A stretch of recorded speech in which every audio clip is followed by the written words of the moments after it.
여러분 안녕하십니까? 강신업 변호사입니다. 여러분 이재명이 차기를 노리는 것이 아니라 차차기를 노린다는 말을 들어본 적이 있으십니까? 무슨 얘기냐 지금.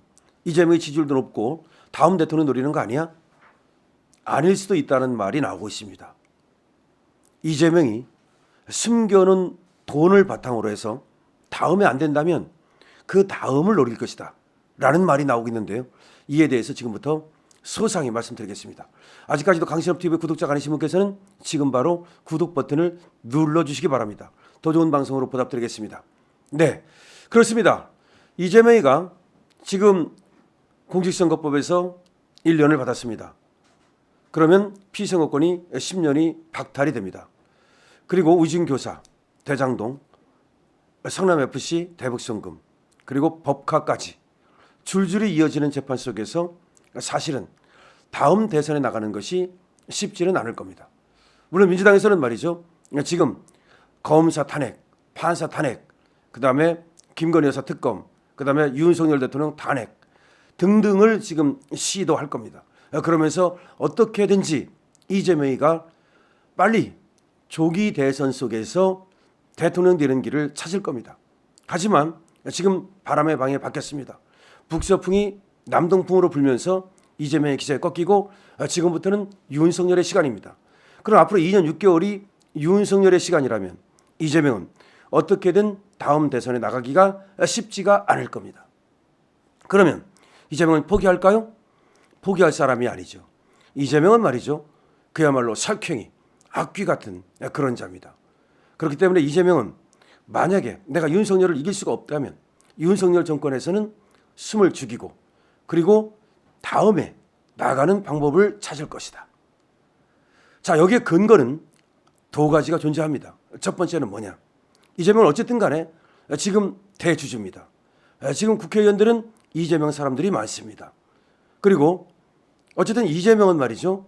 상당한 지지율을 갖고 있는 것도 사실입니다.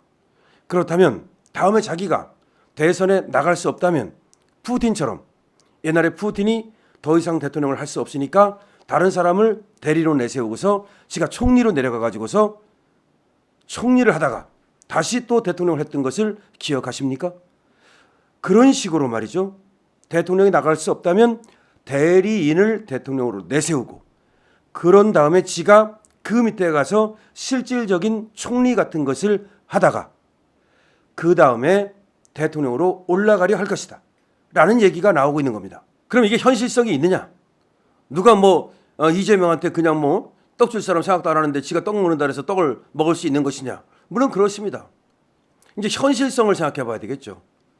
그런데 이 정치라는 것이 참 재미있습니다. 이게 한 번 이름을 얻으면요. 한 번 또 이 지지를 얻으면 쉽게 꺾이질 않아요. 여러분 한번 보십시오. 김대중, 김영삼 이런 사람들 삼수하고 사수해 가지고서 결국 대통령이 됐습니다. 또 이 한국 정치가 말이죠. 다른 나라 정치와 달라서 세대 교체라든가 인물 교체 이런 게 잘 안 됩니다. 그런데 미국도 이 트럼프가 말이죠. 한번 내줬다가 다시 잡았어요. 그러니까 현대 정치가 오히려 이렇게 사람의 교류라든가 그다음에 정치적 쇄신이라든가 이런 것들이 더 잘 될 것 같지만 이상하게 꼭 그렇지도 않아요. 즉 이재명이가 말이죠. 물론 피선거권이 박탈돼 가지고 깜빵에 가서 고생을 할 수 있겠지만 만약에 이재명이 미는 사람이 정말로 이재명이 미는 사람이 그런 사람이 대통령이 된다거나 내지는 민주당이 대통령이 됐을 때 그때 사면을 시켜줄 가능성은 거의 100% 아니겠습니까? 그러니까 이재명하고 완전히 상극이다. 그런 사람은 이재명 죽으라고 예를 들어서 깜빵 가거나 말거나 신경 쓰지 않겠지만 만약에 이재명이 아니라 하더라도 민주당에서 대통령을 배출한다면 마치 박근혜 대통령을 사면시켜줬던 것처럼 이재명을 사면시켜줄 가능성이 100%라고 봐야 되는 거죠. 그러니까 전직 대통령만 사면을 해주라는 법은 없잖아요. 그러니까 이재명은 전직 대통령의 범죄와 다르지만 민주당이 집권을 하면 진의 편이라고 해서 분명히 사면을 시도할 거란 말이에요. 그러면 다시 대통령이 나갈 수 있게 된단 말이에요. 그럼 이재명은 이것까지 노리고 있다는 얘기가 나오는 겁니다.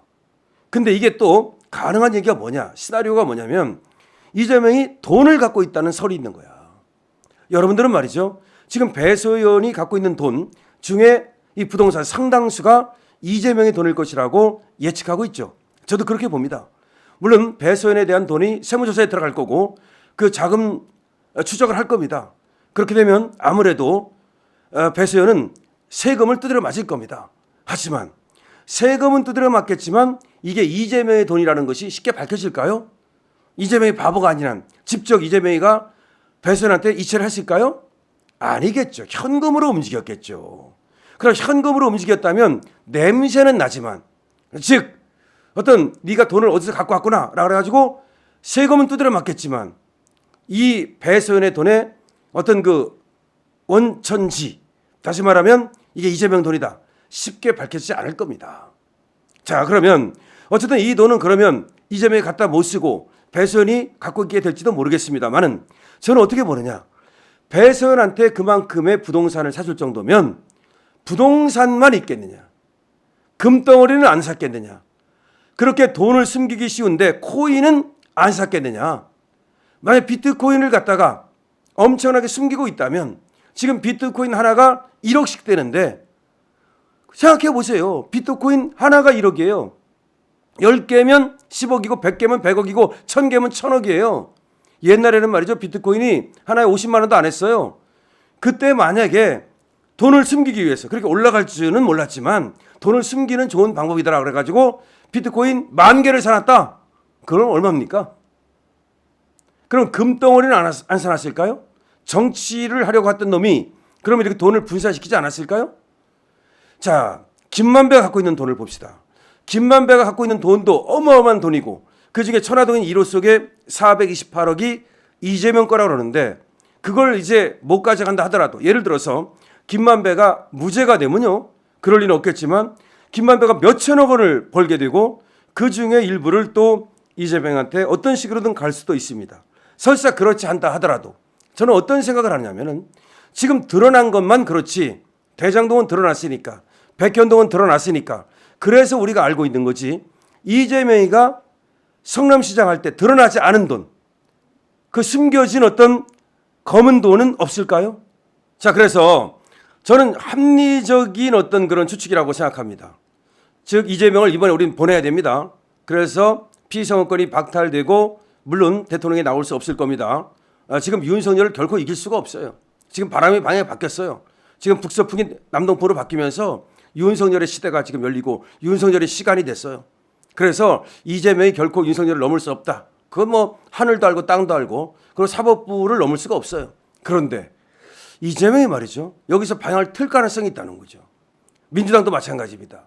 그래서 이재명이 안 된다면 다른 사람을 내세워서 그 사람을 대통령으로 만들고 지가 그 밑에 가서 총리를 하든지 아니면 그 같이 공동정권 비슷하게 하다가 그 다음에 지가 대통령 나가서 먹는다. 푸틴처럼 말이죠. 그런 생각을 할 수도 있다는 것을 우리는 알아야 됩니다. 그리고 여기에 대해서 우리는 확실하게 경계를 해야 되는데요. 그럼 뭐냐? 결국 돈이 없으면 말이죠. 조직을 움직일 수 없고요. 정치하기 힘들어요. 자, 그래서 지금 이 얘기를 하는 겁니다. 이재명의 돈을 끝까지 추적해서 말이죠. 윤석열 정권 내에서 전부 다 추징해야 됩니다. 전부 다 압류하고 전부 다 빼앗아야 됩니다. 예를 들어서 한번 말씀드려 볼게요. 공직선거법이 지금 유죄가 됐잖아요. 그럼 434억을 물어내야 돼요. 근데 이거는 민주당하고 이재명하고 공동으로 책임지는 거예요. 그럼 민주당에서 물어내거나 이재명이 물어내야 되는 건데 만약 이재명이 돈이 있다면 이재명 돈을 뺏을 수 있는 거죠. 그다음 민주당도 말이죠. 지가 434억을 다 물어냈다면 민주당이 이재명한테 달라고 그럴 수 있어요. 그러니까 어쨌든 이재명이 앞으로도 말이죠. 추징당할 거 아니에요? 대장동. 이 대장동은 4,895억이에요. 손해액이. 그러면 이거 지금 추징해야 되잖아요. 그다음에 또 성남시가 손해봤잖아요. 성남시가 벌써 소송 걸고 있어요. 그러면 이재명은 어떤 식으로든 간에 성남시의 돈을 물어주든 국가의 돈을 물어주든 돈을 물어줘야 되는 입장밖에 될 수가 없어요. 그러면 판결문 얻어가지고 이재명 돈을 끝까지 다시 말하면 그 전두환 대통령이 뭐 지금 추징금 그 안 냈다고 얘기하는, 그래서 끝까지 왜 국가에서 추징했잖아요. 마찬가지로 똑같은 거예요. 이재명도 끝까지 만 원까지 다 뺏어가지고 이재명이 다시는 재기할 수 없도록 만들어야 됩니다. 그래서 윤석열 정권 내에서 말이죠, 확실하게 이재명의 죄를 단죄하고, 그러면서 이재명이 물어내야 되는 돈이 어마어마할 거란 말이에요. 이 돈을 끝까지 추적해 가지고서 이재명의 어떤 그 재기의 가능성을 완전히 제로로 만들어야 된다. 왜 그러냐? 이재명이는 이게 좀비기 때문에, 강시기 때문에 이번에 말이죠, 어설피 이걸 다루면 다음에 또 이제 악귀로 태어날 가능성이 많다는 겁니다. 자, 오늘 중요한 말씀을 드렸습니다. 이재명이 차기가 아니면 차차기를 노린다는 말이 있는데, 그것은 그가 푸틴처럼 말이죠, 다른 사람을 내세워서 지 지지율을 갖고 그 사람을 대통령으로 만든 다음에 지가 그 다음을 노릴 것이라는 가능성 하나, 또 이재명이 돈을 갖고 있다는 가능성 하나. 자, 이 가능성을 우리는 완전히 차단해야 된다는 말씀을 드립니다. 강신업 TV입니다.